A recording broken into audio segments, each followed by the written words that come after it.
¿Alguna vez has sentido que ciertos objetos llegan a las manos correctas en el momento perfecto, como si el cielo mismo los hubiera designado?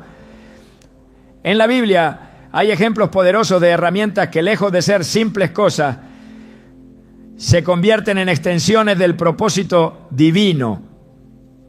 Pero tenemos este tesoro en vasos de barro para que se vea que tan sublime poder viene de Dios y no de nosotros. 2 Corintios 4:7. Este versículo nos revela que no es el objeto en sí el que posee poder, sino lo que Dios decide manifestar a través de él. Hoy exploraremos los 9 objetos de poder que solo los elegidos encuentran. Te mostraremos cómo reconocerlos, cuál es su significado espiritual y qué revelan sobre tu llamado. ¿Estás listo para entender lo que Dios tiene reservado para ti?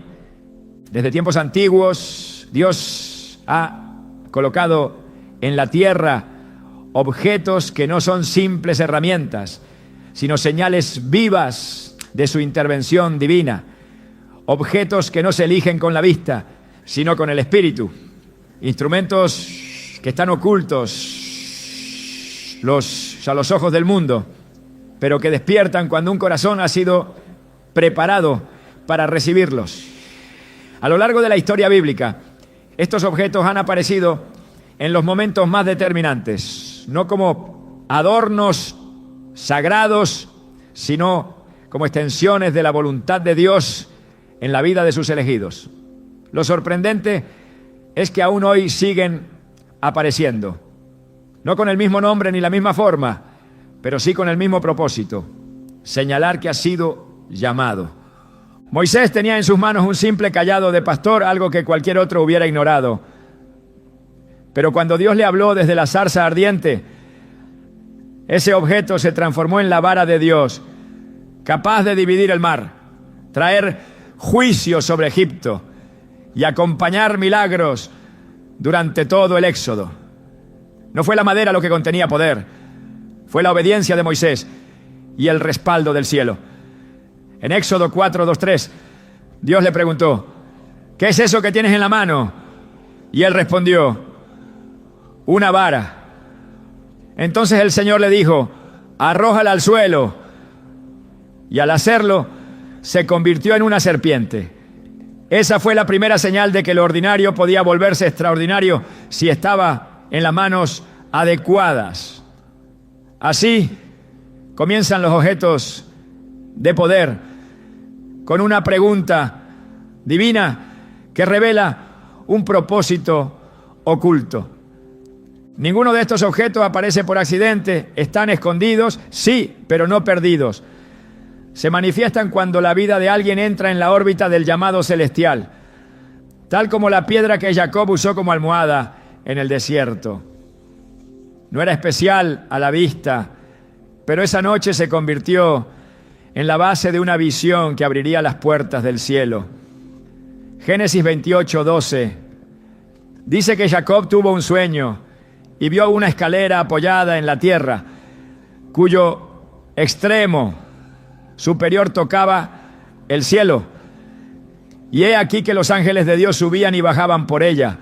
Al despertar, Jacob reconoció lo que muchos no sabrían discernir: ciertamente el Señor está en este lugar y yo no lo sabía. Génesis 28:16. Esa piedra ungida después con aceite se volvió un monumento del pacto, un objeto que parecía inerte pero que fue activado por la presencia de Dios y la fe del hombre que lo encontró. Esto es lo que sucede con los verdaderos objetos de poder: no brillan a los ojos naturales, no se exhiben como trofeos, se camuflan entre lo común y solo se revelan cuando un alma ha sido moldeada en el secreto. Un objeto puede parecer insignificante hasta que lo toca a alguien cuya vida ha sido marcada por la obediencia y la prueba. Entonces lo invisible se vuelve visible y lo que antes era simplemente un utensilio se convierte en una herramienta del cielo. El arca del pacto no era imponente por sus dimensiones, ¿no?, sino por lo que contenía y representaba. Adentro estaban las tablas de la ley, la vara de Aarón que reverdeció y el maná del cielo.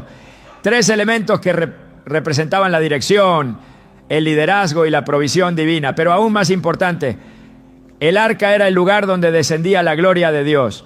Solo los consagrados podían acercarse. Los no preparados como Usa cayeron muertos al tocarla, aunque su intención fuera evitar que cayera. 2 Samuel 6:6-7. Esto nos enseña que los objetos de poder no se manejan con ligereza. Exigen reverencia, santidad y comunión profunda. Cuando alguien ha sido separado para el propósito divino, su vida empieza a rodearse de cosas que el resto no puede ver. Tal vez un libro viejo que te fue regalado de forma inesperada, pero que contenía la palabra exacta que transformó tu rumbo. Tal vez un anillo heredado que parecía simple, pero que cada vez que lo miras te recuerda una promesa que Dios selló en tu vida. Incluso una llave, una carta, una imagen que te acompaña desde niño y que siempre te trajo paz sin saber por qué. Estas no son casualidades, ¿no? Son activadores de propósito que se manifiestan cuando estás listo para entender su significado. Jesús no necesitó una espada para mostrar su poder. Tomó en sus manos pan y vino y con ellos reveló el misterio más profundo del reino. Este es mi cuerpo, esta es mi sangre. Haced esto en memoria de mí. Lucas 22, 19, 20. ¿Qué eran esos elementos antes? Comida. ¿Qué fueron después? Pactos. Así obra Dios. Transforma lo común en canal de revelación. Pero no lo hace para cualquiera. Solo lo revela a los que han sido formados en secreto. A los que no buscan la gloria, sino el cumplimiento de su destino. Los elegidos no siempre lo saben al principio. A menudo se sienten extraños, fuera de lugar, como si su vida no encajara en los moldes comunes. Pero hay momentos que los marcan, una visión, una palabra que resuena como eco por dentro, una experiencia inexplicable que deja una huella. En esos momentos, Dios empieza a acercar los objetos que ya estaban asignados a su destino. No se los da de inmediato. Primero los entrena, los pasa por desiertos, los purifica. Solo entonces el objeto aparece y cuando lo hace, la conexión es inmediata. Es como si algo que estaba dormido dentro de ti despertara de golpe. Lo reconoces, aunque nunca lo habías visto antes. Sientes que ha sido tuyo desde siempre. David no pidió una espada, pidió seguir siendo quien era. Cuando Saúl intentó armarlo con lo mejor de su ejército, David lo rechazó. En 1 Samuel 17:39 leemos: y David ciñó su espada sobre sus ropas y trató de andar, porque nunca antes había probado eso. Entonces dijo David a Saúl: no puedo andar con esto, porque nunca lo he usado. Y se quitó la armadura. ¿Qué tomó en su lugar? Su honda. Una herramienta de pastor. Nadie la habría visto como un objeto de poder, pero en manos del elegido esa honda derribó gigantes. No fue el objeto, fue el espíritu que lo portaba, y esa combinación es la que hace temblar al infierno. Hoy en día muchas personas buscan objetos sagrados como si fueran talismanes, pero los verdaderos instrumentos del cielo no se encuentran en vitrinas ni en museos, se manifiestan en la intimidad con Dios. Una Biblia que se abre sola en el pasaje exacto que necesitas. Una cruz que alguien te regala sin saber por qué, pero que se convierte en tu amuleto de fe. Un cuaderno donde escribes tus oraciones y que al tiempo se vuelve el archivo de las promesas cumplidas. No necesitas que los demás lo entiendan. El objeto no es para ellos, es para ti. Y si ha llegado a tus manos es porque Dios ha dicho que ya estás listo. Algunos de estos objetos están ligados a generaciones. Herencias espirituales que saltan de abuelos a nietos. Un reloj, una carta, una foto, una prenda. Cosas que parecían sentimentales, pero que guardan memorias de oración, de consagración, de pactos secretos.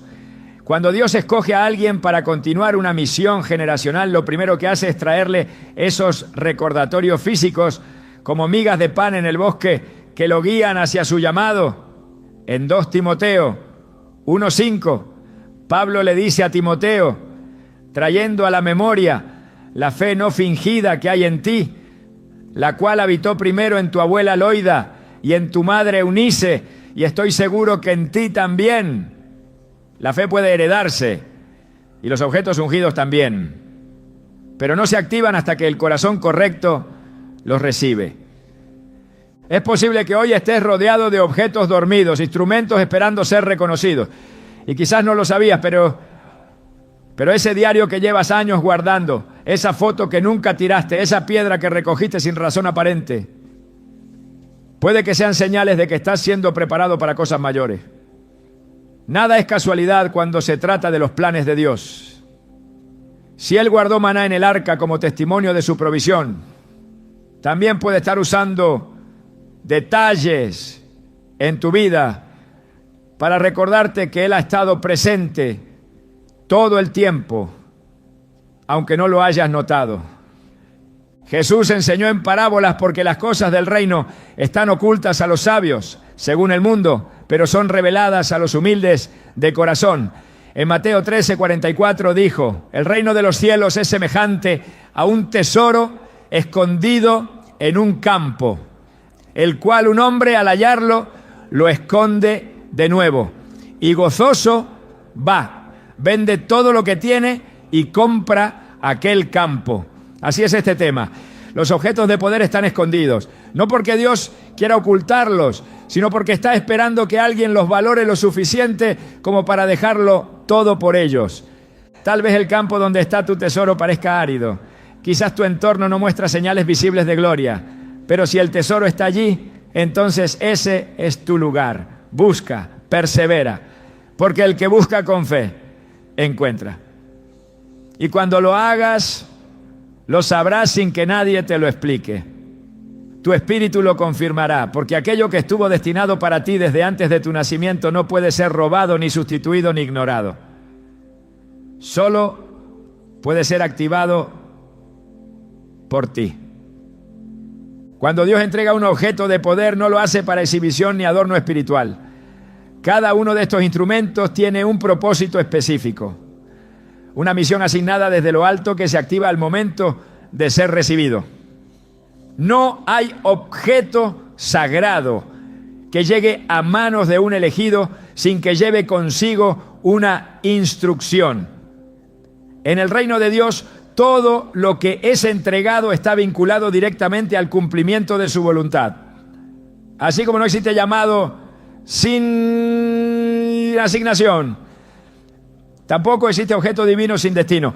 Las Escrituras están repletas de ejemplos donde un objeto concreto no solo acompañó el llamado de una persona, sino que se convirtió en el medio a través del cual esa persona pudo llevar a cabo su cometido. La vara de Aarón, por ejemplo, no fue únicamente una herramienta ceremonial. En Números 17:8, la Escritura relata que la vara de Aarón de la casa de Leví había retoñado, había echado flores, brotado renuevos y producido almendra. Este acontecimiento no fue simbólico, fue una confirmación visible de un mandato divino. El objeto floreció como señal de la elección de Dios y fue colocado como testimonio permanente en el arca. La vara dejó de ser un simple bastón, fue transformada en una evidencia de autoridad celestial. Su presencia señalaba la línea legítima del sacerdocio y recordaba a todo el pueblo que Dios mismo había designado a Aarón para una tarea sagrada. Este principio no cambia. Cuando Dios entrega algo tangible, lo hace para ejecutar un plan espiritual. El objeto se convierte en una herramienta de cumplimiento y al mismo tiempo en un recordatorio de que nada ocurre sin propósito. Cuando Josué recibió la orden de llevar al pueblo a través del Jordán, las instrucciones no fueron vagas. En Josué 3:3 se manda que cuando veáis el arca del pacto de Jehová vuestro Dios y los levitas sacerdotes que la llevan, vosotros saldréis de vuestro lugar y marcharéis en pos de ella.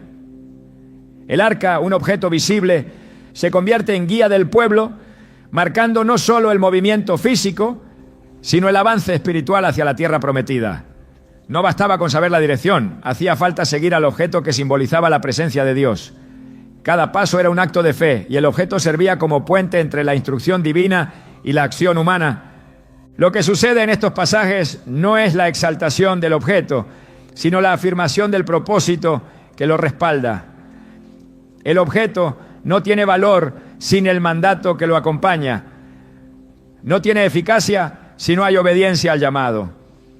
En el tabernáculo, cada utensilio tenía un uso, cada medida un significado y cada material una intención. Nada fue puesto al azar. Desde el candelabro hasta la mesa del pan de la proposición, todo obedecía a un diseño celestial. Éxodo 25:40 lo deja claro. Mira y hazlos conforme al modelo que te ha sido mostrado en el monte. Cada objeto se originó en el cielo antes de ser manifestado en la tierra, y su función estaba intrínsecamente ligada al servicio que debía cumplirse en él. La misma realidad se aplica a aquellos que han sido llamados. Dios no entrega un objeto hasta que la persona está en posición de asumir la misión correspondiente.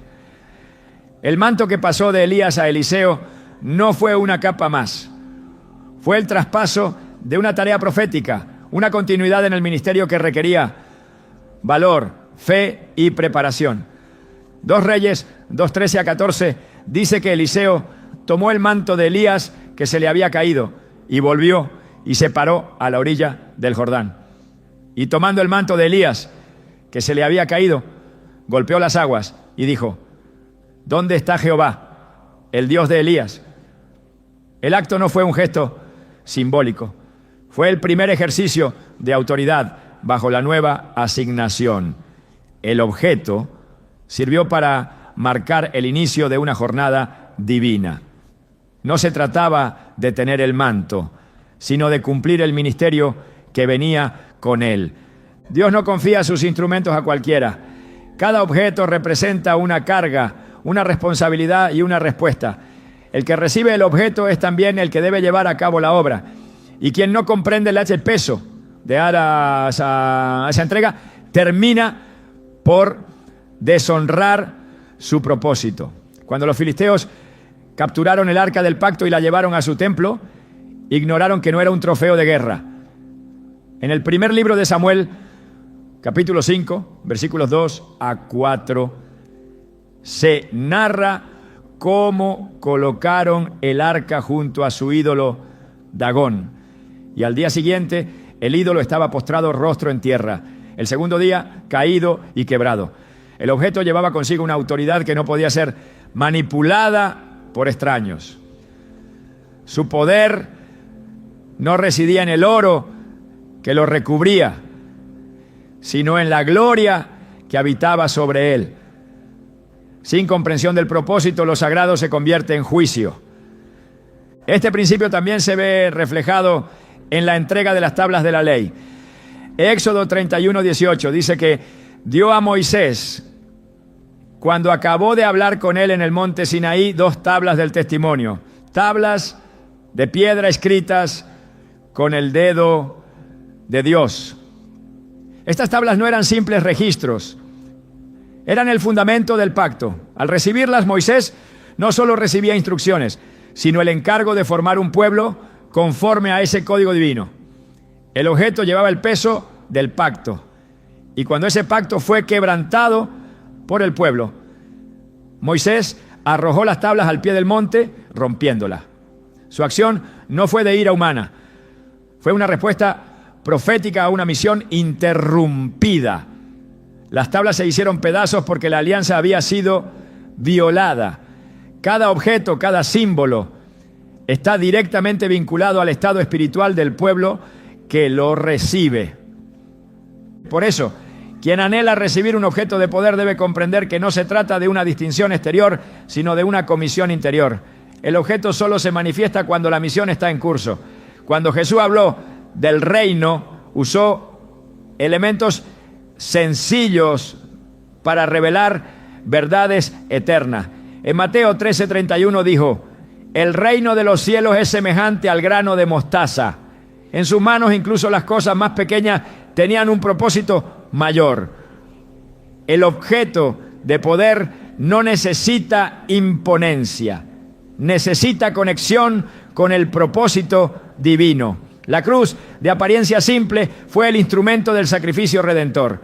El madero en el que Cristo fue crucificado no tenía valor estético, pero se convirtió en el eje de la historia de la salvación. Su poder no estaba en su forma, sino en su función: redimir a la humanidad entera. Dios asigna objetos según la medida del llamado.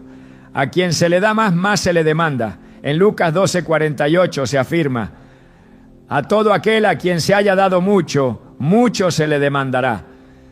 Y al que mucho se le haya confiado, más se le pedirá. Esto aplica también al manejo de los instrumentos sagrados. Quien ha sido confiado con uno debe caminar en obediencia, integridad y alineamiento continuo con la voluntad del Padre. No es una distinción decorativa, es una evidencia de propósito activo. Cuando se recibe el objeto, se entra en una nueva etapa de responsabilidad espiritual. Cada objeto en la Biblia representa una etapa de transición, una dirección definida, una responsabilidad concreta. Cuando Noé recibió instrucciones de construir el arca, cada medida, cada madera, cada compartimento tenía un diseño preestablecido. No era simplemente una estructura, era el instrumento para preservar el linaje justo sobre la tierra. Hebreos 11:7 dice: por la fe Noé, siendo advertido por Dios acerca de cosas que aún no se veían, con temor preparó el arca en que su casa se salvase. El objeto fue construido por fe, no por lógica, y su función trascendió generaciones. La obediencia al mandato de construirlo fue la respuesta a una misión de preservación. Así, cada vez que Dios entrega algo físico con connotaciones espirituales, lo hace para desplegar un plan que impacta a otros. Ningún objeto es entregado con fines egoístas. La onda de David no fue para su defensa personal, fue el medio por el cual Dios liberó a Israel del terror de Goliat. El aceite de la viuda no fue solo para alimentar a su hijo, fue la semilla de provisión que alimentó a muchos.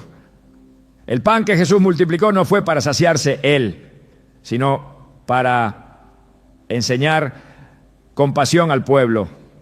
Todo objeto de poder se convierte en extensión del propósito eterno. Quien lo recibe debe asumir también su alcance, su riesgo y su dirección. El diseño divino es perfecto. Nada se entrega antes de tiempo y nada se retiene cuando llega la hora. Dios tiene la precisión de quien conoce el corazón y los tiempos. Cada instrumento está oculto hasta que el elegido se alinea por completo con la misión que le corresponde. Cuando eso sucede, el objeto aparece, la carga se revela y el camino se abre. En ese momento no hay vuelta atrás. Ya no se trata solo de portar un símbolo, sino de llevar en las manos la responsabilidad de una obra que nació en el corazón de Dios. Y quien ha sido llamado para ejecutarla, recibirá todo lo que necesita, en el momento exacto, con el objeto justo y bajo la dirección absoluta del Espíritu. En el orden divino no es la fuerza de la mano lo que activa lo sagrado, sino la pureza del corazón. Los objetos de poder no responden al mérito humano ni al esfuerzo físico, sino a la disposición interior de quien ha sido separado para una tarea santa. Cuando Dios decide poner en manos de alguien una herramienta celestial, lo hace después de haber trabajado primero en su interior. El objeto no transforma al hombre, es el corazón rendido el que permite que el objeto despierte su propósito. Desde el principio Dios ha mirado más allá de lo externo. No se fija en lo visible, sino en la verdad que habita en el Espíritu. En 1 Samuel 16:7, cuando Samuel fue enviado a ungir al próximo rey de Israel. El Señor le advirtió: no mire su apariencia ni lo grande de su estatura, porque yo lo desecho. Porque Jehová no mira lo que mira el hombre, pues el hombre mira lo que está delante de sus ojos, pero Jehová mira el corazón. Esta declaración establece el criterio con el cual Dios confía lo más sagrado, no por lo que se muestra, sino por lo que se es. Un objeto entregado por Dios no puede funcionar en manos impuras. Su poder permanece inerte, sellado, hasta que un corazón verdaderamente consagrado lo toca. En el tabernáculo, ningún utensilio era manipulado sin preparación. Solo los levitas consagrados podían manejar los objetos del altar. Números 4:15 dice claramente que cuando acaben de cubrir el santuario y todos los utensilios del santuario, cuando haya de mudarse el campamento, vendrán después de esto los hijos de Coat para llevarlos, pero no tocarán cosa santa, no sea que mueran. No se trataba de una amenaza simbólica, sino de una realidad espiritual. Lo sagrado responde únicamente a lo consagrado. Así como una lámpara solo se enciende cuando la corriente fluye por cables intactos, los objetos de poder solo liberan su potencial cuando la corriente espiritual fluye sin obstáculos. El pecado, la rebelión, la incredulidad son como interferencias que cortan la conexión. Aquel que recibe un objeto sin estar alineado no podrá activarlo, aunque lo tenga en su posesión. El poder no está en el objeto aislado, sino en la obediencia del alma que lo sostiene. Cuando el pueblo de Israel intentó utilizar el arca del pacto como un talismán de guerra, sin estar espiritualmente preparados, el resultado fue la derrota. En 1 Samuel 4:3-5, los israelitas dijeron: traigamos a nosotros de Silo el arca del pacto de Jehová, para que viniendo entre nosotros nos salve de la mano de nuestros enemigos. Sin embargo, la victoria no vino. El arca fue capturada por los filisteos. El objeto estaba presente, pero la presencia de Dios no los respaldaba. El corazón del pueblo estaba contaminado por idolatría y desobediencia. Intentaron usar lo santo como escudo sin haber limpiado primero su camino. Esta escena demuestra que sin un corazón alineado, incluso el objeto más sagrado puede ser ineficaz. Jesús mismo lo enseñó con claridad en Mateo 15:8, citando al profeta Isaías, dijo: este pueblo de labios me honra, mas su corazón está lejos de mí.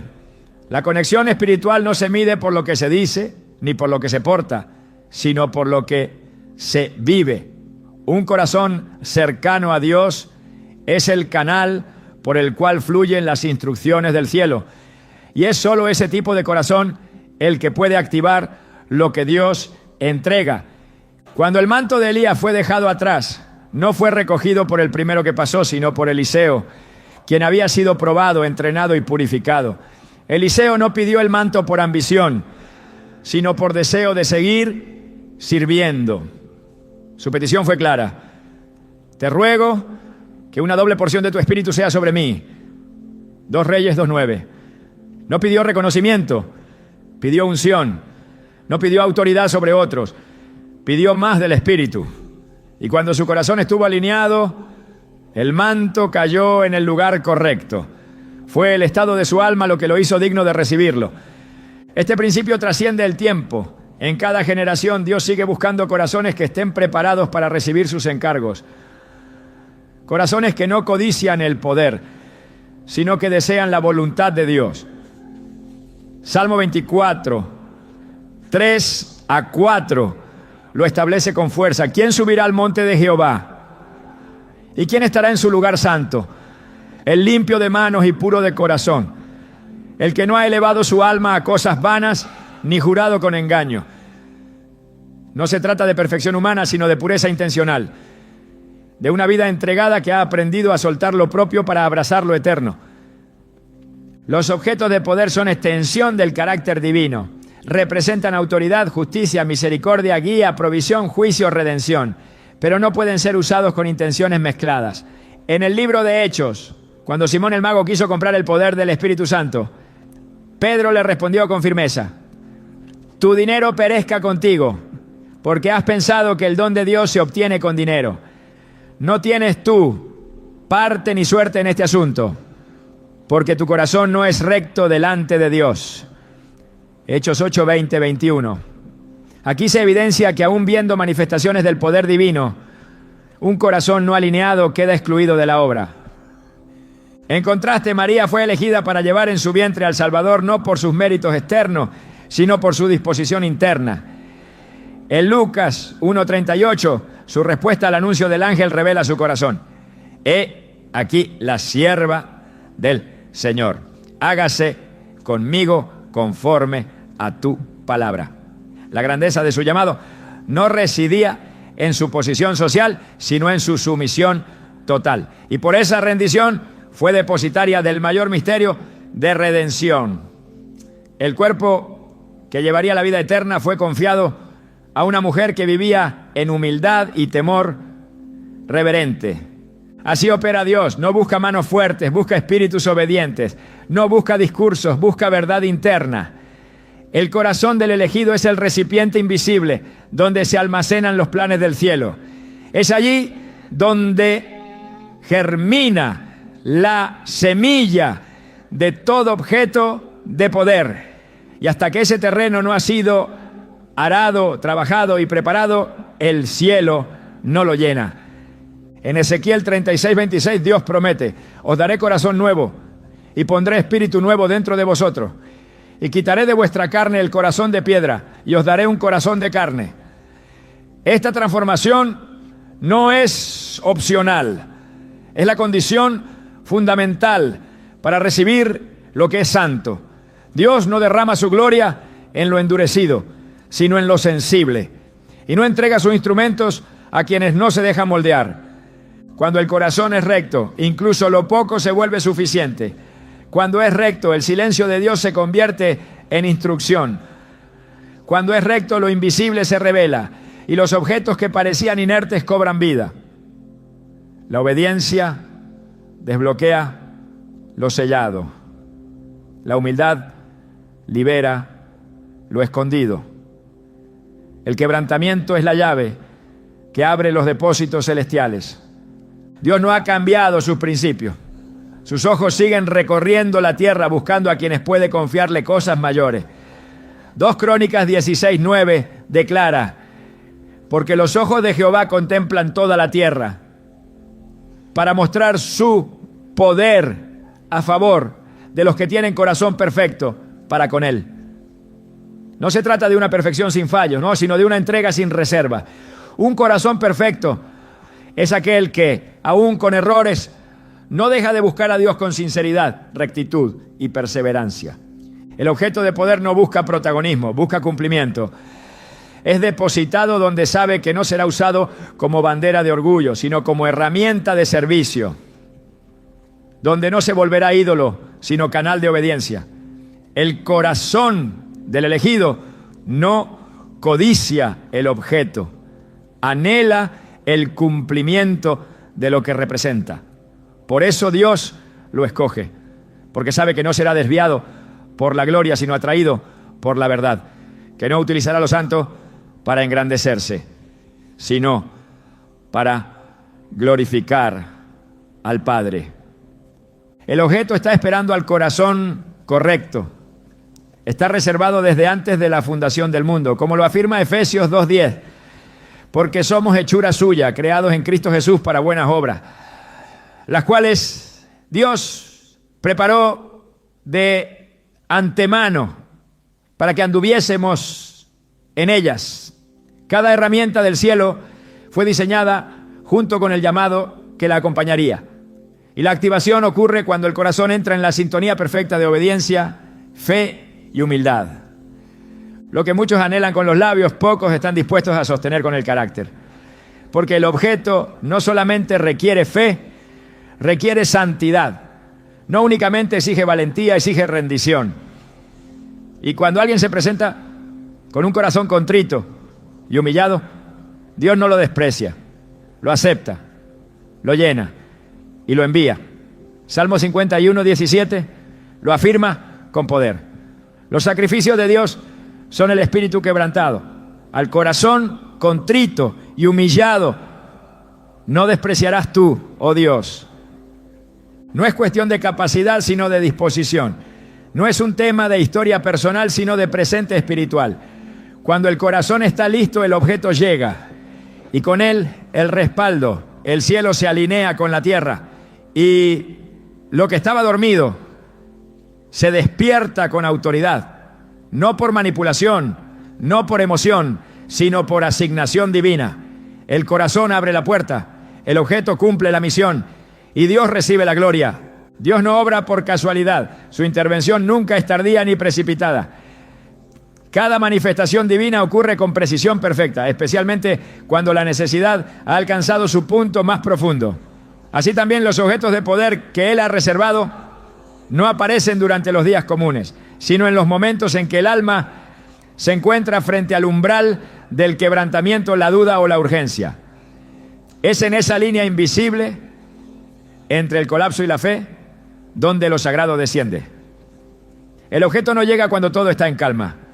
Llega cuando el silencio parece más denso que nunca, cuando la esperanza parece reducirse al mínimo.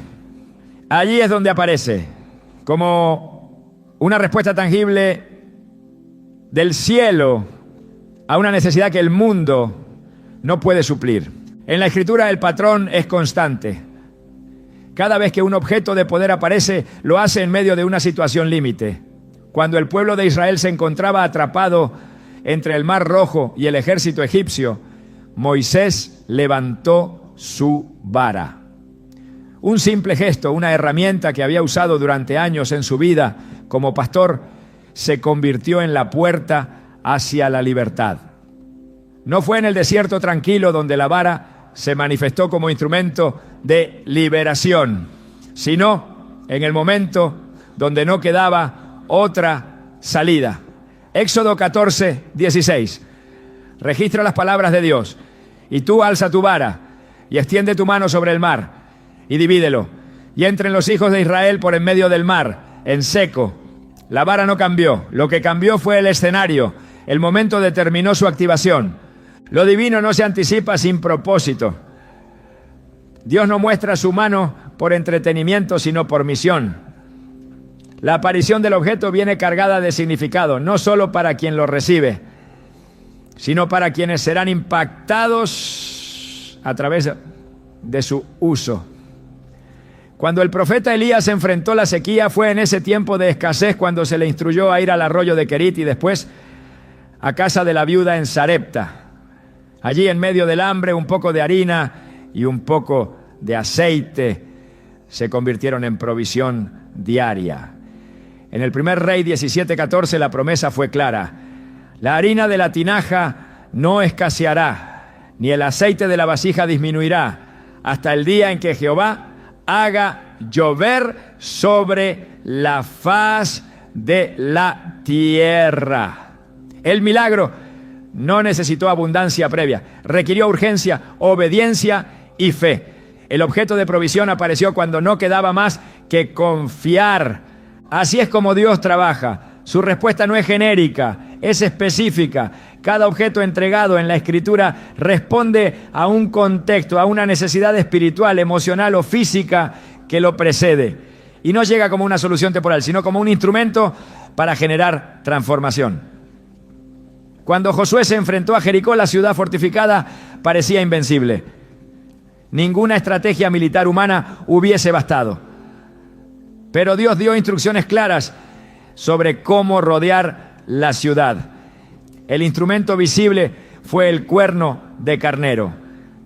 En Josué 6:5 Dios ordenó: cuando toquen prolongadamente el cuerno de carnero, así que oigáis el sonido de la bocina, todo el pueblo gritará a gran voz y el muro de la ciudad caerá. La bocina no era mágica, pero fue el objeto activado en el momento exacto para manifestar el poder de Dios. El objeto se convirtió en la llave que derribó lo imposible. Los momentos de mayor presión revelan la necesidad más profunda, y esa necesidad se vuelve el canal por el cual el cielo responde. En 2 Reyes 6, cuando el hacha prestada cayó al agua, el profeta Eliseo cortó un palo y lo echó en el río, provocando que el hierro flotara. Algo completamente contrario a la lógica natural. El objeto no tenía cualidades físicas suficientes para cambiar las leyes del mundo, pero la urgencia del momento y la intervención profética activaron una manifestación sobrenatural. La intervención de Dios fue visible, inmediata, precisa. El objeto fue parte de una escena que demostró que lo espiritual tiene autoridad sobre lo material. La aparición del objeto está alineada al clamor del justo. No se manifiesta como un adorno del tiempo devocional. Llega en medio del fuego. Llega cuando no hay plan B. Llega cuando las rodillas han tocado el suelo y el corazón se ha rendido por completo. En Daniel 5, cuando la escritura apareció en la pared del palacio de Belsasar, no fue un fenómeno accidental, fue una intervención divina en medio de una crisis espiritual y moral. La mano que escribió en la pared se convirtió en objeto de juicio, advertencia y revelación. No vino para entretener, sino para pronunciar el destino. En momentos así lo invisible se hace visible. Lo que estaba oculto se vuelve centro de toda atención. El objeto también puede ser una respuesta a la fidelidad en el secreto. Aquello que ha sido sembrado en obediencia, sin reconocimiento, muchas veces germina en forma de herramienta en la hora más oscura. En el libro de Éxodo, el pueblo clamaba por liberación, pero no sabía que en lo oculto Dios estaba formando a Moisés en el desierto, junto a una vara y una zarza. Cuando la vara fue levantada ante Faraón, no era un objeto nuevo, era un instrumento viejo, cotidiano, transformado en respuesta. La clave no estuvo en la novedad del objeto, sino en su activación en el momento preciso. Lo que parecía intrascendente se volvió trascendental por el tiempo en que apareció. También es necesario entender que el objeto no siempre tiene una forma gloriosa. A veces aparece como algo débil, limitado o incluso despreciable ante los ojos humanos. Pero Dios elige lo vil del mundo para avergonzar a los sabios. En Jueces